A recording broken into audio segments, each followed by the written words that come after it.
Hey guys, it's the Melblade 5 with a very random video that involves topics I've wanted to discuss but never found an appropriate place to mention them, so they just got lumped together here. Much like the updated game releases video, I had to rethink the title a bunch of times just so it doesn't mislead people. I can't even think of a proper introduction for this. One day I was just thinking about different RPG design choices and what designs or mechanics I preferred, plus how I personally think RPGs should be designed, and thus it led to this video's entire existence. I've played a whole bunch of RPGs, so I am talking about this from personal experience, though everything I say in this video is purely opinionated. Also, when I'm talking about RPGs, I'm only referring to standard RPGs and not tactical or MMORPGs, just so there isn't any confusion. So probably the biggest subject when it comes to RPGs is between the two main styles, turn-based or action.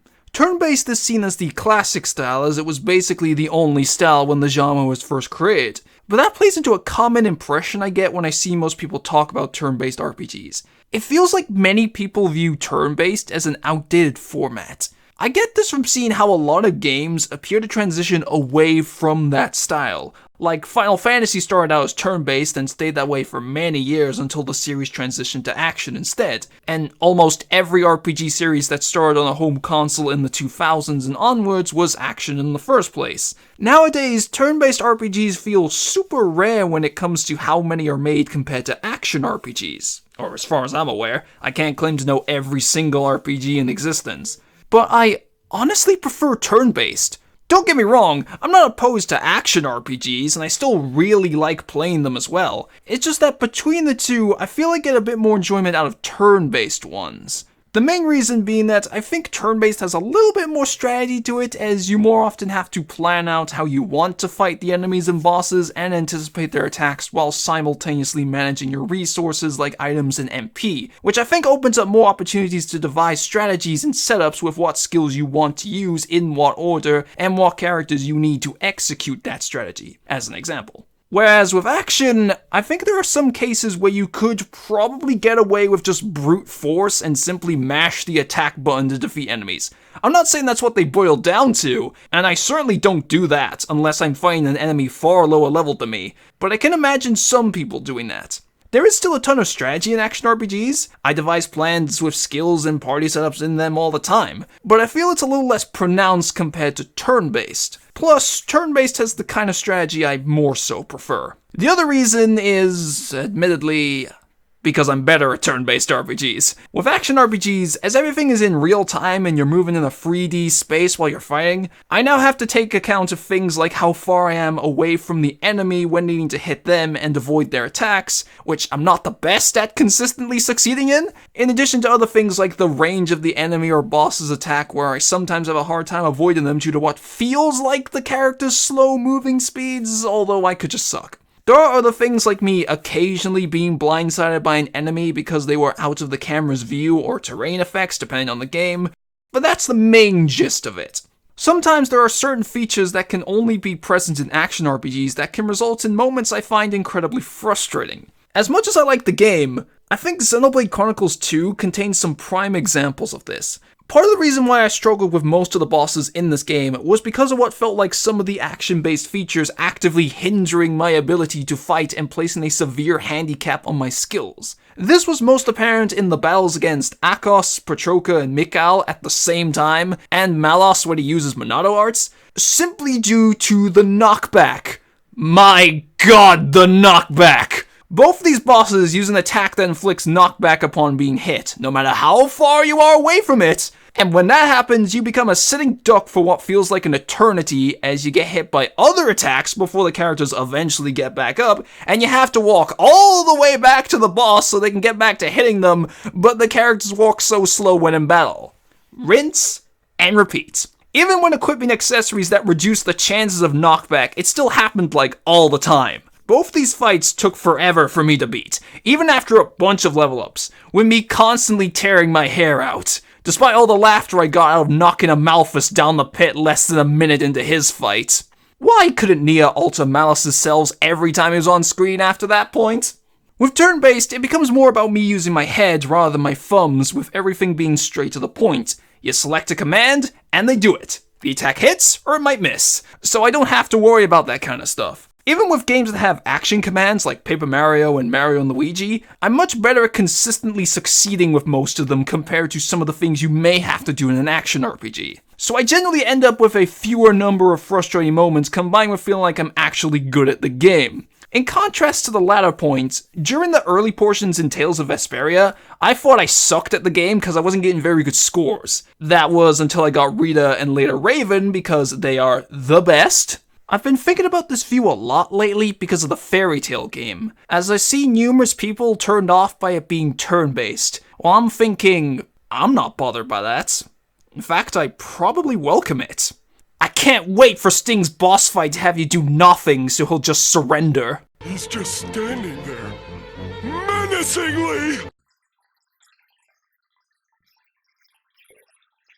But moving on, and this is where the preferences relate to how I think RPGs should be designed. Experience and levels are one of the most crucial aspects of an RPG, as well as being something that can greatly alter a person's experience when playing an RPG. Well, that's what I think at least. And that is what leads me to this next preference. I think that all party members gain experience should be the norm for RPGs. In the genre, especially during its early days, party members who participate in battle being the only ones who get experience is more common, but a sizable amount have all party members get the experience instead, with the ones who didn't participate often getting a little bit less than those who did, which is what I greatly prefer. I'm fine with the former being used in, say, Pokemon, since there you have over 100 Pokemon to choose from to make a team of 6, and I find it's not that difficult to have all your team members around the same level just from playing the game normally in most cases.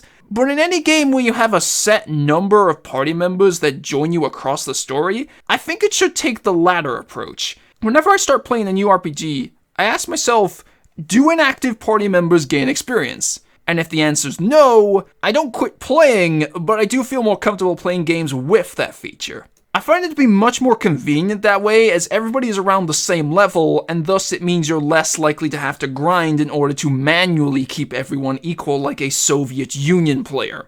Because, let's be real, nobody likes to grind in RPGs. It gets boring very quickly. Imagine playing a game where only active party members gain experience, so you choose 3 or 4 characters or however many the game allows to be active, and only use them since you don't want to grind for the others. Seems a reasonable mindset, I've seen people do that. Then you get to a really challenging boss that you cannot beat no matter how hard you try, because one of the characters you chose not to use is well suited for fighting that boss. Now, you have to do tons of grinding so they're at an appropriate level for fighting said boss without getting killed in one hit.